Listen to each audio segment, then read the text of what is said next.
Welcome to another Food Plotters Journal podcast, a podcast dedicated to helping landowners grow better food plots with less equipment, less work, and more success. My name is Randy VanderVeen of Strategic Habitat, and my co-host is John Komp of Northwoods Whitetails Food Plot Seed. In this episode, John and I talk about what's new for 2022. A big change this year for John is the big pole barn he built over the winter and is nearly finished. But with supply chain issues lately in nearly every industry, John explains how 2022 will still have its challenges. John also mentions some locations around the Midwest where he might be adding some dealers so more landowners can pick up their seed locally this year. And finally, we talk about a much anticipated new variety of switchgrass called RC Big Roc, which has been outperforming the popular cave-in rock switchgrass. We were hoping to have Roger, the executive director of the company who developed this new variety up in Canada, but that'll have to wait until our next episode in a couple of weeks. So in the meantime, let's get into the call with John.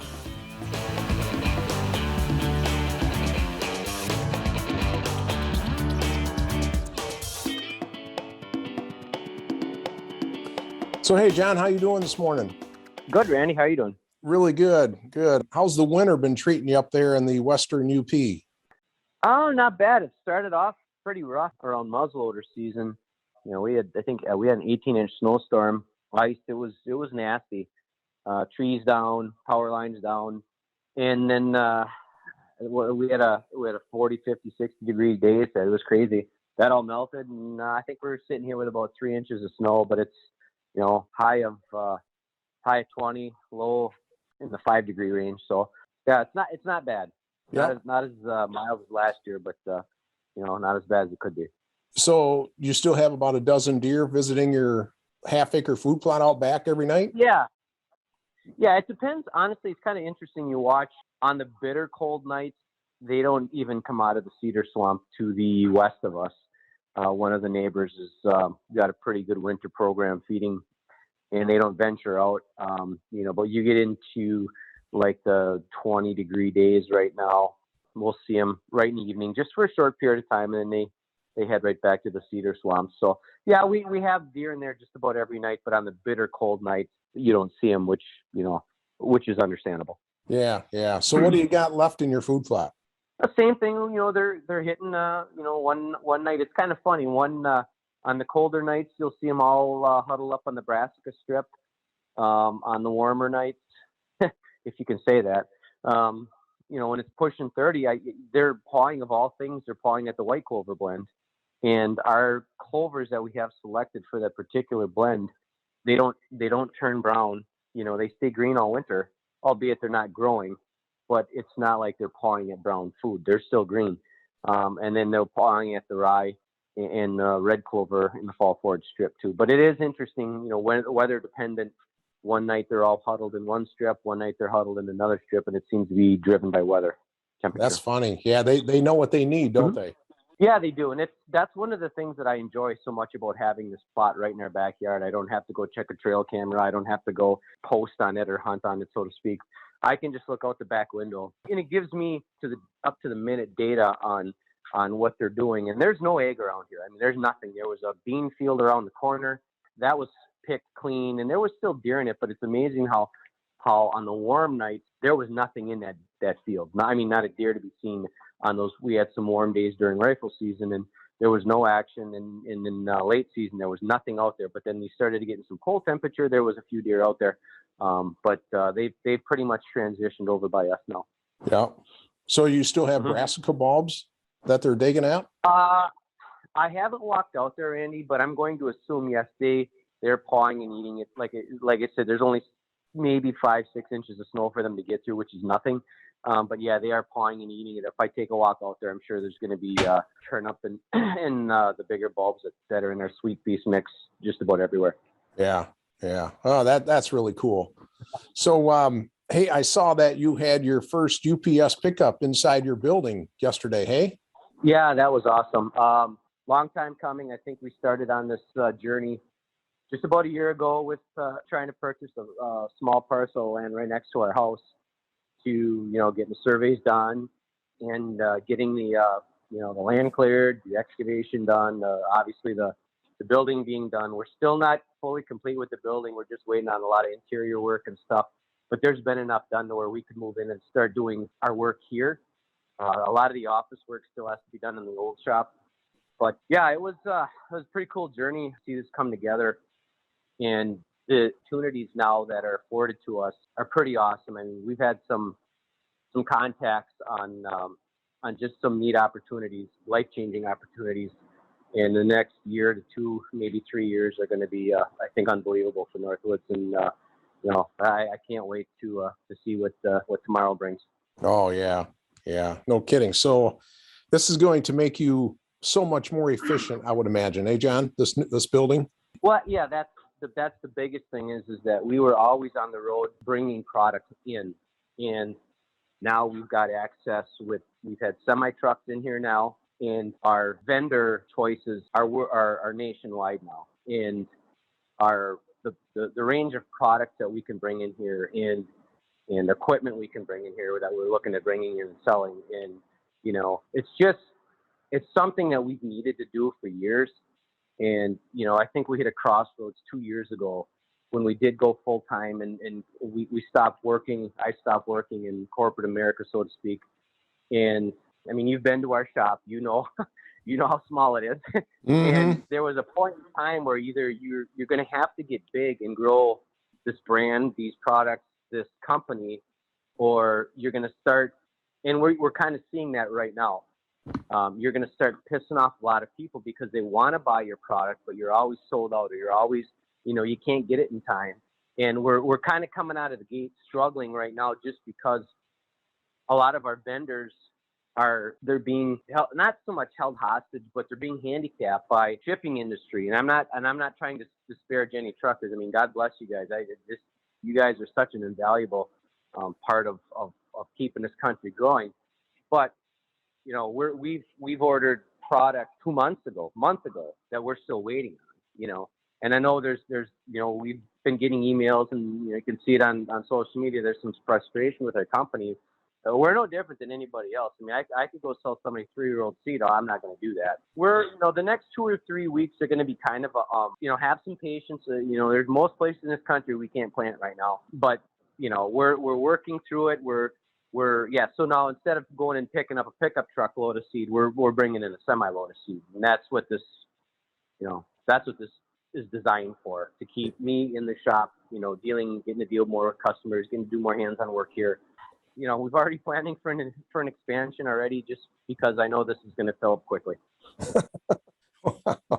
Yeah, man, that's having your other shop like you had, you were almost becoming a victim of your own success, right? Yeah, I think that's a fair statement, Randy. I really do. I mean, it's funny how the good Lord works, and we've been so blessed, and there's days where I just kind of sit back and say, why us? How did this happen?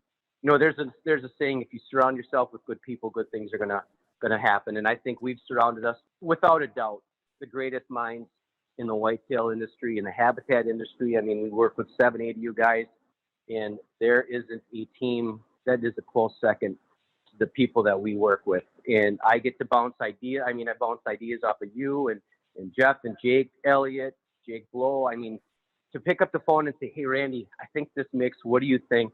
Or, hey, Randy, I like this. And you've talked to me about a couple of cultivars you want us to try, some plants you want us to try. We're going to have this, we're going to talk about switchgrass coming up. You were one of the first guys I called, and I said, I want you to call this guy. What do you think about this stuff? This is a great opportunity for a company. And every one of you guys called. And that reflects on the products that go out the door from our shop, is every one of you guys has a hand in it.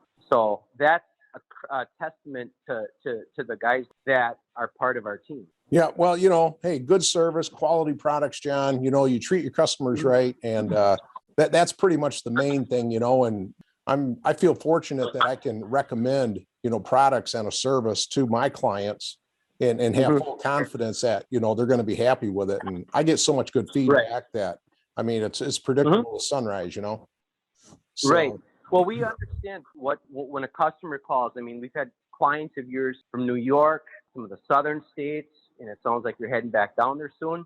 Just all over the country. Hey, Randy has a plan for me. This is what he wants me to buy. What do you think? You know, we start talking about planting rates, planting techniques. You kind of make my job easy, but then we kind of make your job easy, so to speak, as we've dealt with the situation. We know what Randy likes to plant. This is what we recommend. This is how we recommend it. Okay, what equipment do you have? Okay, Randy told me about you. This is what you're going to use. This is how you're going to plant it.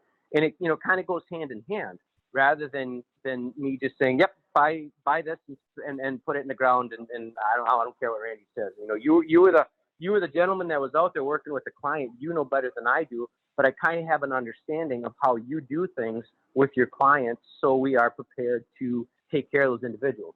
Well, and the other thing too is I think one of my jobs is to steer a landowner away from, making a mistake, possibly like, trying to plant soybeans or brassicas in some poor sandy soil. Exactly. And, you hear that all the time. Yeah, I tried this and that. And, the soil is very sandy. So, we try and steer them away. And, that's when I'll say, man, just, call up John, get his soil builder blend, get this organic matter going. And then, you plant your grains in the fall and you're going to be much happier. It might not be the sexiest food plot, but you can't really plant a sexy food plot with what you have right now. So it's all about, trying to match the product with what they have available for soil. Well, that's one of the things we're doing this year is we're taking our fall forage blend and we're going to reformulate it a little bit for folks with sandy soil. Central Michigan, we have tons of clients in Central Michigan. Okay, Central Wisconsin, it's not the same sandy soil, so to speak, but it's kind of the same environment. Okay, but there's places down south so we know what works and we know what's going to work even better. Okay, so we're going to formulate a fall forage blend for sandy soil. We're trying to come up with a no-till blend, not because it's just trying to create another revenue stream. We're trying to create something that the no-till planting method is really taking off. So now we have to figure out, and we've done it, we've been testing it, what's going to work in these situations where we've got a no-till application where the folks want to do the buckwheat thing. And most of our blends will work, but if you get into this real crappy soil, what's going to work better? That's the same thing like the switchgrass. We've always only sold Cave and Rock switchgrass. Will it work in Central Michigan sand? Will it work in Central Wisconsin sand? Yes, it will grow. Is there something better? I believe we have been introduced to something better. So that's where we have to go in a direction with this company. And we've always tried to steer people in your environment what's going to work. Well, now we're going to start to offer even more product. Guys want, what can I plant in a wet area? Okay, well, we're going to have a solution to that we believe will work. So, I mean, nothing's guaranteed in life, but we can try to put the odds in your favor of having something that's going to be successful in the environment that you've been dealt with on your property. Absolutely. Yep. Well, and I guess that brings up the of a new switchgrass provider that you've been working with, and I believe you've already brought in one full pallet of it, and it sold out like in just a few days, John? Yeah, we sold out. We put 2/3 of the pallet up, and then we sold it in 4 hours. And what this? Yeah, I mean, the computer was literally smoking, trying to keep up. But anyway, so we heard of this switchgrass, I want to say back in October. And then it was kind of funny. I was looking at it, and the gentleman who's the actual breeder, named Roger Sampson, contacted us about possibly being a partner. And I said, I'll take a look at it. Well, then I think I talked to you and a couple of folks. I said, hey, I've looked at this. I really like this, but I might easily be swayed. And I had a bunch of you guys that we work with contact Roger. And actually Roger appreciated that. Okay. And I think that's one of the reasons why he's excited to work with us. Mm-hmm. You all talk to him and you ask different questions, and Elliot asked different questions, and Jake asked different questions. And I was very satisfied talking with him, talking with each one of you guys. And so we bought our first pallet. Gosh, I think we waited a month and a half to get it. So that was some rather interesting times, because it's coming from Canada. Is it going to get held up at the border? Blah blah blah. You had to get an import. It was rather interesting, but we had to get an importer's license and everything. But it was it was an interesting experience, to say the least. But when it showed up, I'm like, this beautiful seed. It's so clean, So that was the RC Big Roc. And now what RC Big Roc is, I'm not going to get too into detail of it because it sounds like we're going to get to talk to Roger on a podcast in maybe next week. And I'm going to let him really get into the details of how he derived this seed. But anyway, it's an improved variety of Cave and Rock switchgrass. And I really like Cave and Rock, but all indications are this is a better product, grows quicker, winter standability is better, there's more biomass. To me, personally, as a company, not so much this year, but next year, the availability to us is really good. That's like awesome. Right now, trying to get your hands on some good, clean Cave and Rock, it's just not out there. $17, $18, $19 a pound, which is that's absolutely insane. I'm not going to sell Cave and Rock switchgrass if guys are going to try to charge us, an arm and a leg. I'm just not going to do it. Yeah. But anyway, so that we're going to be able to, because we're getting it right from the farm. So the way I understand it, we're the only company in Michigan that is an import partner, meaning they harvest it, they clean it, they bag it, and Northwoods gets it. Nice. There's a few other companies in the country doing it. That savings will be passed on to our customers. We're selling it at almost the same price as Cave and Rock right now. Oh yeah, nice. So if anybody's really wondering about whether or not, I'm in let's say somebody's in northern Minnesota, Wisconsin, Michigan, they're wondering if they can get it to grow in their sandy soil. Well, I mean, this company, which is called, Resource Efficient Agriculture Production, REAP Canada. Yeah. I mean, they're based up in Ontario, north of you, John, and in Quebec, correct? Yeah. Now the thing that's nice about this is this RC Big Roc will do well anywhere Cave and Rock will do. But now he's also got, and we haven't gotten this seed yet, but I believe it's coming late February. They've got an RC Tecumseh variety, which is more inclined to do well in Kansas, western Minnesota, Dakotas, where the rainfall is not as good. Now, my first question I posed to Roger was, okay, we've got a lot of clients, central Wisconsin, central Michigan, northern lower Michigan.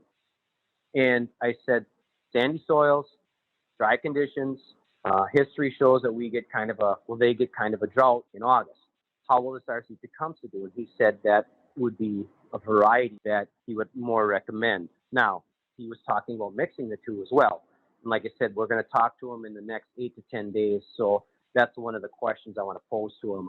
This is the information right from the gentleman that bred the seed, created the seed variety. So we'll get to talk to him soon, and we'll probably try to come up with a few more questions for him. But I think that's going to be, if you're interested in looking at planting switchgrass, growing switchgrass, you're struggling with switchgrass right now. I've had multiple conversations with Roger that lasted hours. And I've never in my life talked to somebody that knows more about switchgrass than this guy. Wow. I mean, it's the wealth of knowledge of switchgrass with Roger. It's off the chart. When we do that podcast, if anyone's got anything to do with switchgrass, you're going to want to listen to that one for sure. Yeah. I'm really looking forward to that one. It probably, we're looking at maybe about another 10 days, maybe 15 days before that one comes out. Yeah, he's pretty busy right now getting orders filled and getting questions and stuff. But one thing he did say, I like this, I really do. Once these RCs started making some noise in mid-December, I mean, it was all over, late December. He said the questions he's gotten from habitat folks, and he calls them habitat folks, mostly guys like us, Randy, geared up for deer hunting. Mm-hmm. He said was unbelievable. He said, I never really realized draw. We're all a bunch of fanatics, John. I told him, I said, you have no idea the world you're getting into. I said, it's a wonderful world with dozens and dozens of smart, passionate folks. And I said, I think it's something that they're going to be really happy. They put their foot in the water this year. And I said, I think this is going to be an avenue for your RC Big Roc, RC Tecumseh for years to come. Yeah, I agree. I think he's going to be pretty surprised at the demand that is out there. And, I think a lot of guys that might normally plant sorghum, your hybrid sorghum, this might be a viable option for some guys that don't want to plant them every year. What do you think? We have bots that's going to get the RC Big Roc this spring. That's going to get a full blast of south wind. It's going to get a full blast of a west wind across a wide open field. So it's going to get put to the test. I mean, I know we're going to be testing head-to-head against one of the bigger name companies in switchgrass, allegedly. We've got multiple folks that are going to do a head-to-head test with this RC Big Roc. And actually, Roger welcomes that test. He's excited to see the results. And I just I think that when we were talking before, Randy, with the new facility, the options we could explore. This is something I would have never pursued. We just don't have the room. Now that we've got the room for it, hopefully next year. I think this year we've been able to sell one pallet. I think we've got a couple more pallets coming. And then it's just as far as how fast they can clean it, we might not see any more till maybe April. I don't know. Oh, wow. Because he wasn't expecting this response. I mean, they just weren't ready. So I think they're changing their whole planting strategy next year. Their harvest strategy next year. He said that, and I think we'll have to ask him on this podcast, but I believe that he said if they can get the seed in the ground early enough in the springtime, there's viable seed to harvest. No fall. way. It's this RC Big Roc. Let me ask Roger again, but I believe he had said that. Yes. Wow. And that's being grown up in Canada, where you would think the growing season would start so much later. Yeah, they're probably west of northeast of Port Huron, I think, is where one of the farms is. Okay. But regardless, it's still Canada and it's still cold and they have short growing seasons. But that being said, I know we'll have to check with Roger on that. But yeah, anyway, the supply it's very limited this year. Yeah, that kind of sucks, but it is what it is. There's nothing we can do about it. We can't just magically make seed appear. But next year, we've already started putting in orders and quantities for next year right now. So kind of a waiting game. But if this performs as well as we have seen on their, some of the videos, some of the documentation you sent us, this stuff gets 4 to 5 feet the first year. Usually that's what they see. Now I've seen Cave and Rock go 5 feet the first year. I've seen Cave and Rock go 1 foot the first year. I mean, a lot of it's got to do with, you plant it, you know as well as I do, with switchgrass, you have to have a clean seed bed. You've got to have good seed. You've got to have decent weather. You got to have moisture. Last year was cold, and then all of a sudden it warmed up, but there was no rain. Now, that being said, is that going to happen with this RC Big Roc? I'll talk to Roger about that and see what he says. But all the indications of everything I've seen, this could be a replacement for most Cave and Rock plantings down the road. Is that going to happen? I don't know. He's going to confirm that this RC Big Roc is all but replaced Cave and Rock in Canada. Mm-hmm. That's his words, not mine. And I, I'm sure he can elaborate on that a little bit more. But everything I've looked at, everything I think you've looked at, in Elliot and Jake and others have looked at, kind of lean towards that way. Yeah. And usually I like to plant something a year or two before we put on the market, and this opportunity presented itself that we had to either take it or lose it. And I just was so impressed with everything I was seeing. We had to take it. Yeah. There's, my BS meter never went off when I was, looking at the information, watching some of his videos, very down to earth, sincere guy. And wow, he really knows what he's talking about, like you said. Yeah, he does. So, so we're pretty excited on that level. I mean, kind of bummed that it's the supply that I know we could forward to our customers just won't be there this year. But years to come, I think we're going to be one of Roger's biggest suppliers. Yeah, awesome. So has there been any other supply chain issues that's been kind of tripping you up a little bit, John, with anything else? Oh, yeah. Yeah, so we just ran out of all our clovers. And they're sitting either on a rail car or a semi truck coming in from out west, because most of the clovers are grown out there, either from overseas, New Zealand, or out in the Oregon range. We're waiting on that, and boxes. Man, I don't know if we would have been able to survive this year, because now when we get boxes, we get ours. We get a lot of stuff from Uline, which is 3 hours away from us, and usually it's a 1 day turnaround. And when I've been ordering boxes, I've never once had it come back, we don't have these, we don't have that. Well, this happened the other day. Oh yeah. And I'm going, oh my God. So now we've got to find backup box supplier. Now we got to find a backup box supplier. Well, John, they don't call them the Green Bay Packers for nothing. I'm sure you can find some boxes in Green Bay. You kind of laugh, but that's for sure. We've got some in some of the green. There's like 8 or 9 box companies that actually make the boxes throughout Green Bay, which is 45 minutes from us. And we've got some relation that works in one of the biggest box manufacturers, and we've been in conversation with them about, we want 6 box sizes, and I want to bring a truck and the trailer down, and I want, 10 pallets of boxes or 8 pallets of boxes, because you can kind of look at last year's number and see what the average has been year in, year out on growth. And we can kind of get an estimation within, maybe 500-600 boxes of what we think we're going to need this year. So that those conversations are being had, right? The kind of by the days of, just kind of flying by the seat of your pants and ordering a day or two ahead of time, that those days are over right now. Oh man, yeah. We're going to try to have 2 months of supply on the shelf, and that's just not seed. That's, like I said, boxes, pallets for the dealer deliveries. We do get a lot of pallet orders that go out the door where folks are, whether it's one individual buying a pallet of seed or a bunch of individuals buying a pallet of seed, going together to cut the shipping costs. You got to have that. You got to have, manpower, just trying to have everything. We're a seasonal business. So, it's not like we got 40 hours a week, 4 individuals, and we have a wonderful team that's ready to get going at a moment's notice. So, we got to, make sure, we're on board with everybody that can, that does work for us. And, it's kind of amazing that, this has gone from 1 or 2 people now. I think at one point we had 10 working for us one day last year. Wow. And you have to manage all that. And now, and there's, people listening that do, that are in management, and they understand what I'm talking about. It's like, this is an eye opener. Yep. This is an eye opener. So you just kind of sit there and it's like, okay, what are we, propane for the forklift? You got to have 3 tanks here, because darn well, if you need one, you're going to go down there, store's going to be closed, or we're out of like those little propane tanks for deer hunting, the little buddy heaters. Yeah. You couldn't find them in November.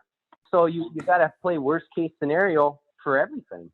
Yep. If we need 1 of them, I'm going to grab 2 of them, or we need 4 of them, I need 6 of them. That's kind of the way it is right now. Building material, trying to finish up our shop, but that's everything. That's what we're running into. And I know we're not the only company. So those are challenges. It's like, wow, I didn't see that coming.